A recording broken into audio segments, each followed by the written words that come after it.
Okay, so here we have the oscilloscope, and right now you can see I have three traces on the oscilloscope. So the yellow trace is channel 1, the blue trace is channel 2, and the red is what's called math. Math goes in between them. So now you see over here is channel 1 button. If I press that a couple times, that'll disappear. If I press the blue one, that'll disappear. And the red button here, if I press that twice, that'll disappear. Now we get this menu along the right hand side here. To get rid of that, you can press this button to hide that. So now I'm going to press the 1 button to bring channel 1 back and just get rid of that side. So this is channel 1. And usually this should be your input or your primary channel reading. So you always want to hook this up to like your primary, your source, your voltage source, or your reference point, which isn't always the voltage point. You got to pay attention in the lab. But now there's, if I press channel 2, that'll pop channel 2 on. And then if I want the math on, I can press that. So the math, there's some choices here you can choose, but usually it should be channel 1 minus channel 2. So it says right here, source is channel 1 minus channel 2. Now you may not be able to read that on the camera too well. Let me turn on the light for a minute. If I turn on the light, sometimes you can see that a little bit better and read the menu piece. Alright, so that's the math. Now, over here is the measure button, okay? And so, if I press the measure button, I get channel 1, channel 2, and math as choices along here. Channel 1, channel 2, and channel, or the math. And so if I press channel 1, I can get it to show me peak to peak. So what will happen is down here in this part of the scope, it'll show me a peak to peak. So it'll say channel 1, and it's color coded, channel 1 peak to peak. And then it reads the peak to peak voltage. Now typically our labs are going to be wanting to see peak to peak. So remember, peak to peak is from the very bottom to the very top. Now notice here the yellow, it's showing 4 volts peak to peak. However, if I adjust this and make it smaller on here, so the scaling is 5 volts per division, now it's 4.4, so it can't read as accurately. And if I go the other way, where I take the yellow and I lower it to say 200 millivolts per division, now it's totally cut off. And so if it's totally cut off, it's reading 2 volts, right? I haven't changed the magnitude of the voltage. I just changed the scaling of the scope. And you can also see like the math, the red lines are just out of whack here. Okay, so the point is that you need to set the magnitude of all your waveforms so that they fit in the scope. Otherwise, the measure values are not going to be accurate at all. Alright, so we can measure the peak to peak. We could also measure our frequency if we want to make sure that the frequency is correct. And so you can see here right now, and it may not be very visible on the screen, but it'll show you the actual frequency of the waveform. It shows you the peak to peak. You can also see the RMS.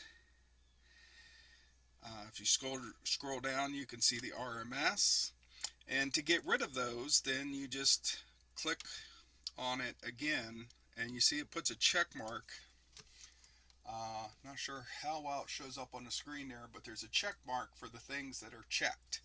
And then if you want to, like, say, add channel 2 peak to peak, then you press the channel 2 button, and then you can say channel 2 peak to peak, and that'll pop up channel 2 over here. And again, I'm not sure, you can't read the numbers very well, but you can see the color peak to peak for the voltage. For the blue, which is channel 2, is 3 volts, and peak to peak for the channel 1 is 4 volts on here. And then if I press the math button, I can find the peak to peak of the math value. So there's the peak to peak for the math value. Now again, it's getting covered up here, so you press this round button to make that go away, and you can see that voltage. You can also see phase shifts, right? So you can see here, turn the light back off for a minute, we can see that the yellow, remember the yellow should be our reference point. And so what we can do is we can adjust this position so that the yellow is crossing 0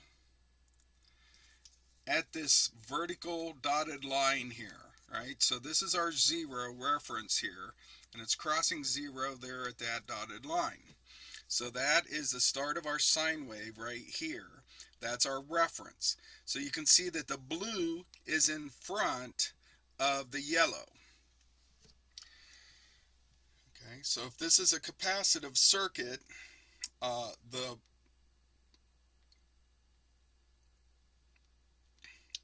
and this was a current, then it would be a capacitive circuit. But in this case, we're looking at the voltage, not the current. Okay, so we're looking at the voltage across an inductor right now, and so the voltage across the inductor is ahead of our lead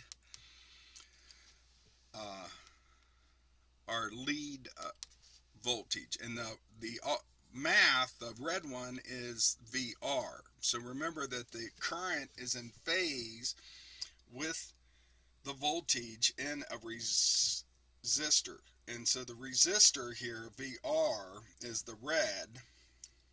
That is the difference between the yellow and the blue.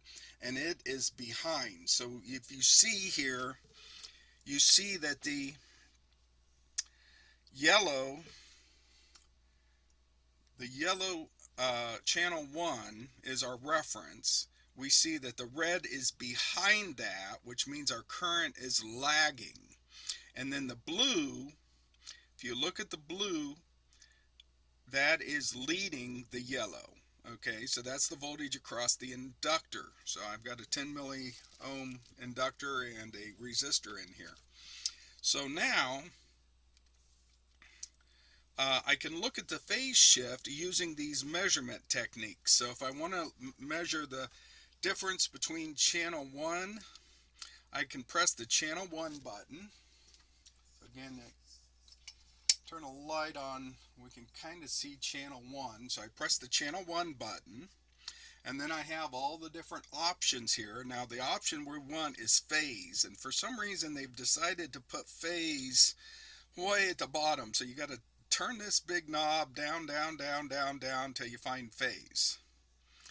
Okay, it's way down here.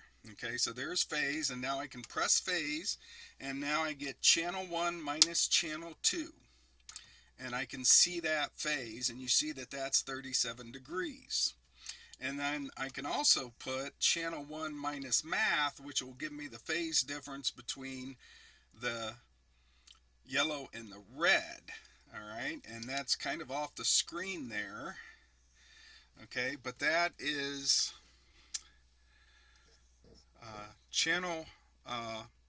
phase channel 1 minus the math is about 50 degrees. It's just under 50 degrees. And phase 1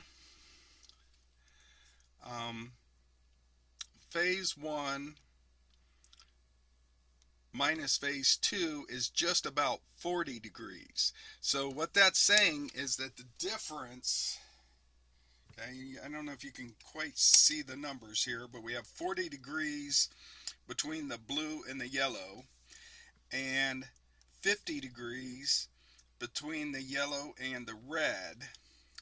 And so between the blue and the red, that's a 90 degrees phase shift.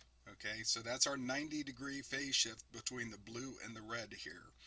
And the value is a little bit off, and one of the primary reasons for that is, remember, there's resistance inside of inductors. Inductors are made up of coils of wire, and so there's a little bit of resistance there, which is kind of shifting that. We typically ignore that, but that's why this isn't an exact 90-degree difference here, is because I have an inductor and it has resistance all inside of the inductor. Okay, but there's pretty close to a 90-degree phase shift between the blue and the red. So there's 40 here and 50 over here.